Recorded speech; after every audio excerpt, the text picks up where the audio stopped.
friends, come on in, take your shoes off, have a seat, and consider staying a while by clicking that subscribe button.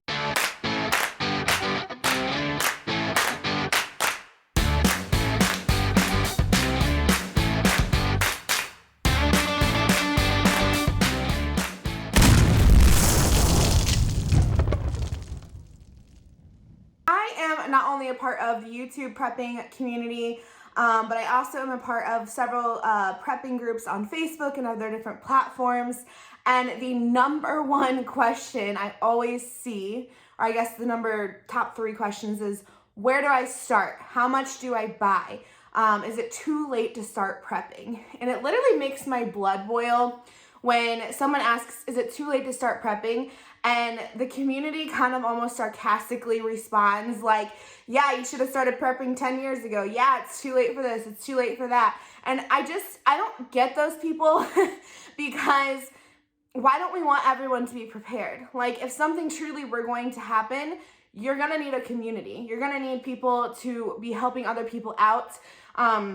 No matter how much you prep, you're never going to be able to prep for eternity. So the more and more people that are educated, the more and more people that are prepared, the more stuff your neighbor has, the more you guys can combine and last longer, help each other out, and just thrive through any type of emergency situation. So I don't understand the mentality that sometimes preppers get of being cocky because their eyes were opened to prepping before somebody else and telling them that it's just too late. I don't get it, and it strikes a chord with me. It bugs me so much. So if you are new to this and you're Googling videos and you're trying to figure out, is it too late to start prepping, or how do you start prepping, I just want to let you know it is never too late to start prepping. You know, it's better late than never. Anything that you prep today is more items that you have than yesterday, is more of a chance of survival for you and your family and your friends than you had yesterday, because you are taking this step. That being said, there are different levels of prepping. Maybe you're just clicking on this video because you have a lot of hurricanes or tornadoes or something like that, where you're not going to the extreme of you think like a zombie apocalypse or something's gonna happen. So this is all tailored to you, how deep you wanna get into it. But I will say that once you start prepping and kind of seeing like how good it feels to just be prepared just in case of an emergency, it gets addicting. So that is why my very first recommendation when you start prepping is start with the basics. What I mean by basics is the most likely emergency scenarios to happen to you. So either bad weather, maybe the power goes out, things like that, where you're almost guaranteed to have at least one of these emergency episodes in your daily lives, or like I should say your yearly lives. This again is personal to you, because someone who lives in Florida will need to prepare for a hurricane, where someone like me who lives in Indiana would most likely need to prepare just for a bad thunderstorm or a tornado coming through. So you're really gonna have to think, what weather emergencies or what just basic emergencies does my area that I live in, do I face on a yearly basis? In these types of situations, it's more than likely gonna be over within 72 hours. So when someone doesn't know where to start prepping or they feel overwhelmed, take a deep breath and just think about, what would my family do if the lights went out, or if a flood was coming through and the police couldn't get to us, or a tornado came through and crashed our house? What would our family need to survive 72 hours without any outside assistance? I want to think about, how many family members do you have? How many calories does each family member consume in a day? And then multiply it by 3. And then go from there. It also is recommended to have at least 1 gallon of water per person per day. So that's not just for drinking. I honestly think that you need more for like washing or rinsing your hands, that kind of thing. But honestly, in 72 hours, you're not going to be thinking about laundry and that kind of thing. And so just start with 1 gallon of water per person per day, and think about, how are you going to store that? Now, when I say food, especially in prepping, and this is a mistake we made at the beginning, and this is something that's totally going to be dependent on your budget and how really deep you want to get into, you can very easily just prep like ramen and canned food. That will last you a good 2 years. Most is shelf stable for that long. But if you really want to get the most bang for your buck and have that 72 hours last, I would look into getting some freeze-dried emergency food. They actually make 72-hour kits. I wouldn't recommend doing that because I think a lot of the servings are off, and I would honestly build your own. But again, if you're starting new and you don't know how to do that, 72-hour kits are a good solution to that. So I would suggest if you can splurge and do the freeze-dried food. Most of that has a 25 to 30 year shelf life. So yes, you're spending a little bit more money up front, but in the end, you're going to be getting more years out of that food, and it's not just going to be going to waste. Also want to think about your medications, a nice first aid kit. At 72 hours, I wouldn't think you would need anything like a suture kit or something like that, but just make sure for minor cuts, scrapes, that kind of thing, that you start there. You can just buy a kit from the store and then we can build off of that, but just make sure that you have one in your 72-hour kit. And then of course, something for shelter and to keep warm.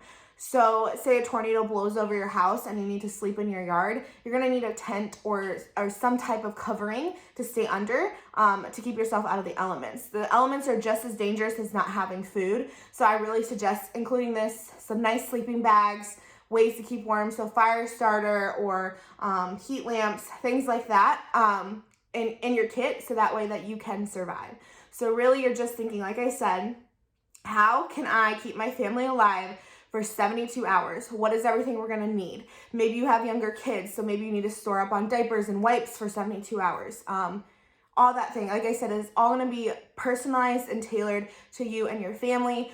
But don't think beyond that 72 hours. Again, we're trying to build our stockpile up, so that is where I would start. So just focus on that, and you know what? That might take you a few weeks or maybe a few months to be able to save up and be able to have those supplies. But that is where I would suggest starting. Okay, so once you have your 72 hours and you kind of have gotten a little bit of a feel of how it would be to stockpile and sustain your family for 72 hours, then we're gonna build off of our basic plan. So then we're gonna bump it up to 2 weeks. My greatest example is what just happened this last year. We got locked down for 2 weeks starting, right? So now you wanna start to think about, what do I need in my home to sustain my family for 2 weeks without any outside help? Again, I would highly suggest looking into freeze-dried food. It is going to be more expensive, but in the long run, you're going to get it to last outweighing cans and like beans and rice and that kind of thing. We started out with canned food and we bought way too much of it, and we've given a lot of it away to church and families in need because we just couldn't eat it all. So I highly suggest, if you can at all, doing the freeze-dried food, because you honestly just can put it in your supplies and pretty much forget about it. Whereas canned food, you're gonna have to rotate and make sure you have to pay a little bit more attention to it, is what I'm trying to say. Again, calculate how much medication, how much first aid you think you'll need, and again, have a shelter and water sustainable for 2 weeks. Now at this point, you might want to be starting to look into some more heavy-duty tents or something like that, where you could be comfortable living in. You also might want to look into some water filters, because 2 weeks is a long time, and if you have a family of 4 or more, that's going to be a lot of water to store. And I know a lot of us probably don't have that room. So you want to look into a water filter system where if you can find fresh water, you can filter that out, or even say your own, like even like if a hurricane came through, your water is going to be contaminated, right? Like your pipes can break, all that good stuff. So you want to have a way that you can be able to filter good, clean drinking water, and you want to start including that into your 2-week kit. Again, this is completely tailored to you, how deep you want to get into this. And I would say if you're only wanting to plan for like weather or a pandemic, that kind of stuff, I think 2 weeks is a good sustainable supply for a beginner. The next step in prepping, I would say, it would be for those people who want to go beyond just planning for the everyday weather emergency, or maybe you got the prepping bug, or like I said, maybe you feel how good it feels to be prepared and knowing that your family's going to be taken care of.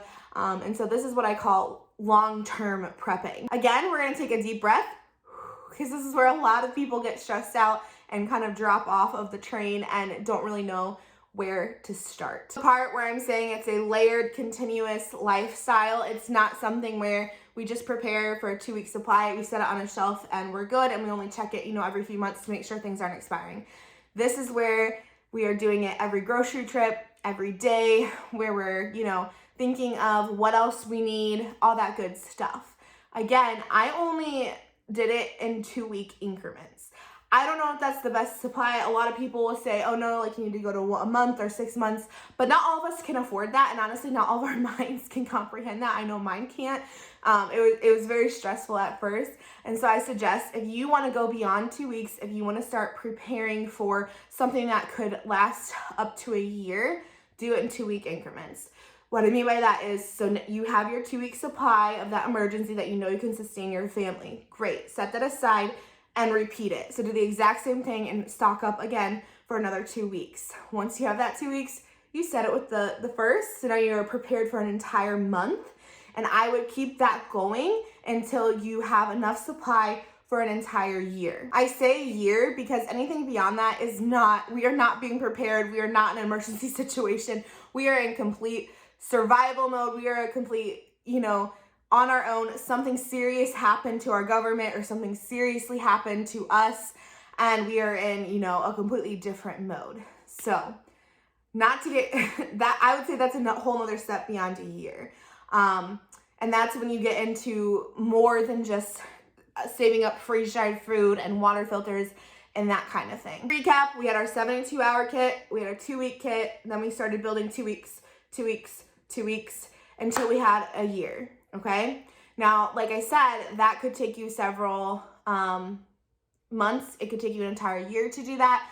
So again, if you are at this point where you're like, okay, I want to prep beyond, I would suggest you can either do it and wait until you have a year's supply of food and water filters, or you can start to look into that deeper preps. Now, what we did was we saved the 2 weeks, 2 weeks, 2 weeks, so we got about 6 months, and me and my husband said, okay, we want to continue this. We feel like we got this going good. We know what we need to buy. We know how many calories each day, how much water, blah, blah, blah, blah, blah. That's when we started adding in different things like a way to wash our clothes if we don't have electricity, oil lamps, started looking into bug out bags at that point. So I would suggest that if you are overwhelmed, like I said, start with 72 hours, go to 2 weeks, build to a month, and then build up to 6 months. And then once you feel like you're good and comfortable there, then we're gonna go into survival mode. So once we got into 6 months, we also got into things like gardening, learning how to grow our own food, because our supplies are only gonna last so long, right? Like we're not gonna be able to prep enough food to sustain us for our entire life. We're pregnant now, so we're gonna have another mouth to feed. So that is the point where we started looking into, like I said, gardening. I bought books on scavenging. So what berries, what plants are okay to eat, all that kind of stuff. My husband started looking into hunting, that sort of thing. I feel like once you reach that point, you're good to go. Like I don't need to explain anymore, because I feel like prepping is so personal to so many people, and so many people think this scenario is going to happen or that scenario is going to happen, and you start preparing for your own what you think is going to happen. But that was my, I guess, year's plan of how I would start prepping and how I would want someone to tell me to start prepping. So again, just to recap, if you just want to prepare for the weather, start with 72, go to 2 weeks, and then if you want to keep going beyond that, go 2 weeks at a time, and then just kind of figure out, what you want to spend your money on, what you think is most likely to happen, how you want to prepare your family. I hope this wasn't too confusing, and I would be more than happy to break down, okay, this is what I would put in a 72-hour kit. This is how I would do the 2-week kit. This is how I would build off the 2-week kit. I'm more than happy to make those videos, and if that would be helpful to someone out there, make sure you leave me a comment in the comment section down below, and I will be delighted to make that video for you, because I know this might be a little bit confusing, but I hope I explained it okay. Make sure to give this video a big thumbs up. It's free, it only takes a second, and it really helps this channel out, and I will catch you all in the next one.